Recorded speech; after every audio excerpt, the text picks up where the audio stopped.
We're back, Steve. We are. All right, let's go. All right.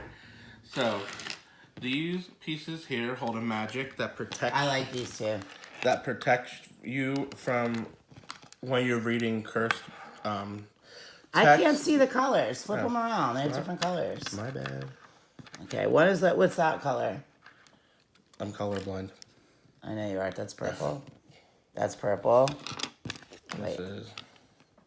Blue. This is yellow, maybe? Yeah, gold. All right, what's the next one? Blue. Blue. Yeah, or no, that's purple. Is it purple? Okay, so either way, tell us about them. Quantity of 4 of these on the listing. You'll get one of them that we send you, and they hold a magic that keeps you safe when you're reading cursed text. For instance, there was one that was written by that lady. What's her name? Rosemary. Galeri. I don't know. I'd have to look at the name. But anyway, she wrote... Gilroy. She writes a lot of, like, occult paranormal books. So she wrote this book about the Djinn, and... Revenge of the Djinn. People were actually being haunted by the Djinn. So... They were being attacked. Yeah, they were being attacked, almost killed. But there's another guy, too, who wrote a book, some occult book, about different creatures. About aliens. Was it aliens? Is that what he wrote about? There was one he wrote about... the Men in Black, and then people were actually getting attacked by them. Oh, that's right. So basically what they have found out is that a lot of these books that you can read, even if you're reading like Revelations or you're reading about demonic possession, you end up getting attacked yourself. Now, what these do is the reason the stones are the way they are is so that they can lay against your skin. They will fit anyone.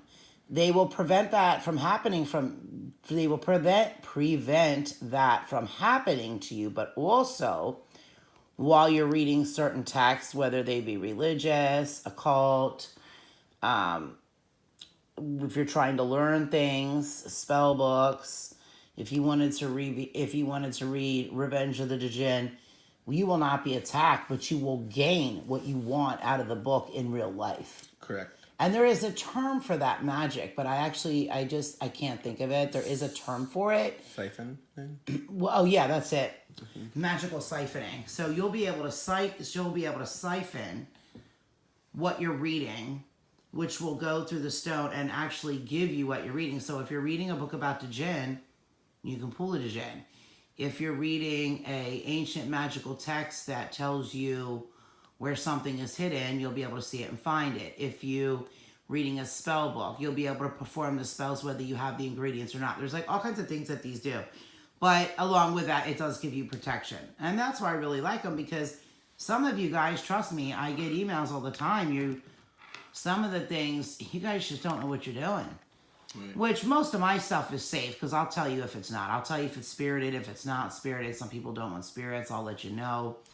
If it's purely dark, I'll let you know that too. Canada who got possessed by a werewolf one time. Oh, please stop! I can't even talk about that girl. And I don't want to talk about her because she's like still my customer, but from years ago. But yeah, she would call me up, and she was wandering around in the rain, and she was being attacked by something she had bought off from not from me. She bought it from someone else, and we had to talk her down at like 3 o'clock in the morning. It was insane. All right, what's the next one you have? This is called Gifts for You and Your Lover. I like this one too. This one is 1, 2, 3, 4, 5, 6, 7, 8, 9, 10, 11, 12, 13, 14, 15, 16.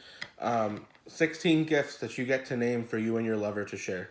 No, they don't have to share them. No, you can do 16 for you, but they can share for the lover. Oh. Yeah, so it's really, 16 for you, 16 for them. And then what you do is the heart itself right here. It's a pendulum. Goes through the loop, and you wear it as a bracelet, and you can take it off and use it as a pendulum at any time. And it does work. It has been tested as a pendulum.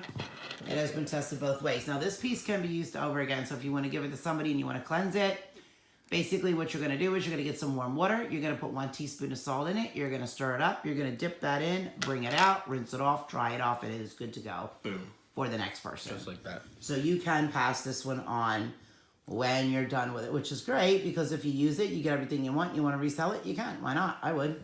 Okay, what's your next one? Definitely. But that's great though, because let's just say let's say if your lover is has a foot problem, or they have stress, or they have a problem getting a job, or they just don't like the way they're... We're going to say erection. Or, yeah, erectile dysfunction, like whatever. You can say, okay, well, what you do is you hold the heart between your thumb and index finger like you would the other one. And then you move it up to the beat, and when your thumb and index finger is on the heart, you're saying the name of your lover, whoever it is, male or female. So let's just say... Or yourself if it's for you. Yeah, or yourself if it's for you. So you say their name, and then you move to the first beat, and you say, I want to grant, let's just say it's a guy. I want to grant... Jeremy. Bubbly Boo Boo here. Bubbly Boo Boo. I want to grant Bubbly Boo Boo a larger, longer, stronger erection whenever we have sex. Boom. I want to grant Bubbly Boo Boo an excellent job. I want him to have higher pay. I want him to do better business deals. I want him to never feel stress. I want him to be able to manage stress. I want him to get rid of evil in his life. Like, I mean, you just go down and name them. And with this one, you don't have to do them all at one time. So that's good. And then you would start over, put your index finger and thumb on it. You don't need to clear it with salt water. You don't need to do that. Now you go to you when you're ready for you, and you name the things that you want to have. Now, you said you can clear it or you can cleanse it with the salt water and reuse it. No, that's... Not for themselves, for other people. Yeah, for other people. Like if you're doing somebody else, you have to take like half a cup of warm water, 1 teaspoon of salt, you stir it up in there, and then all you do is just dip it in and pull it out, rinse it off, and dry it, and that's it. Got it. Okay, so what's the next one? This is the blood sacrifice. Okay, this one, you're going to say no way, but yes way. Okay. Way. This one here is if you're into some heavy-duty magic and you don't want to buy it from someone like me, but you want to do your own things, this is a piece you would actually need. And you go, well, I don't need that. Yes, you do, unless you want to kill some people and let their blood flow. Because a lot of the ancient magic requires sacrifice. Right. It does. If it's dual magic and, dual or dark magic, yes, you do. You need a sacrifice. Not in everything, but in a majority of things, you do. And, I don't know why it's done like that, but it is. Now, how many of you want to go out and snag somebody up and kill them? You don't, because then you're off somewhere, and who wants to do that anyway? So this replaces the sacrifice. You wear it.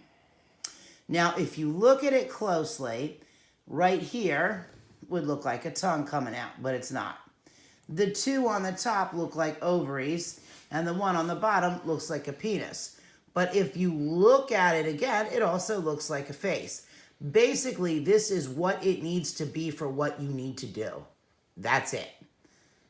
That is what it is. You simply, if you're doing a magic and the magic says, we need a human sacrifice, we need this, you need to do this, you need to do that, you need to get this ingredients, and once you do that, then we need a human sacrifice. At the point where you need the human sacrifice, you're going to put that on your neck and wear it. And that takes its place. That takes its place, and you're going to continue on with the rest of your ritual that you need. Now, this can also be combined with many other rituals to increase their power, to increase their ability, to increase their strength and the quickness that they act. This piece is, what is that piece? Is that $100? Yeah. Mm-hmm. So it's not that expensive for not having to kill people. I mean, that's how I look at it. I wouldn't kill anybody anyway. 25 to life. Yeah, exactly. 25 to life versus, $100. All right, what else do you have? Shaman bottles. The Shaman bottles. Now, these are old. Very old. You have to be very careful with them. I do not suggest you wearing them. Okay? You're going to have to move them over. Come on, get them over. You said you have to be careful with them. No, but you have them over there by the other stuff. The people got to be able to see them. Come on. Let's get this together. Here's the first one. Again, they're old. Okay? These are not new. They're all hand-blown glasses. They are shaman bottles. It's what they're called, but I wouldn't suggest you wearing them because they are so old. They're also very powerful. What you could do is just put them in a pouch or a box, and all you need to do is touch them. Now, Steve, tell them the rest. So, they work kind of like the gin bottles, but they are shaman bottles. Each one of them holds a shaman, and they will come out to you, and you can tell them what power. You can call it out by name, what you want, and that's what they grant to you. The what now? Say that again. So, you hold it in your hand. The shaman comes out to you. You tell them what power you want, and they grant it to you. Now, are we bringing them all out at once? Is it one at a time? You bring them out one at a time. Okay, so you're touching the bottles one at a time. Yes. And they all go out to gain the same thing, and they have kind of like a race to who gets back first. Is that right? It's like a competition of shaman. Right, yeah. Okay. Now you can wear them, but again, I'm telling you, don't wear them because they're old. These things don't look old, but these are very, very old pieces. They are not new, and I would hate to see the strand that they're on break and all your shaman bottles are gone. So I would just suggest that you put them in a pouch. I do have free pouches on the website. As long as they're available, you can get one free. If you do 2 separate orders, you can put 2 separate ones in your cart. I got a lady now probably getting 20 of them, and I don't care. Every time she makes an order, she puts one in her cart. Hey, if that's what she wants to do, I'm okay with it. They're there for you guys to take. They're free. They're actually charging bags, but you could actually keep these in there. All right, so there they are. And, you know, they are actual works of art. And they're very pretty. It's just, I just don't want to see you guys lose them. All right, well, we'll be back. Bye. Bye-bye.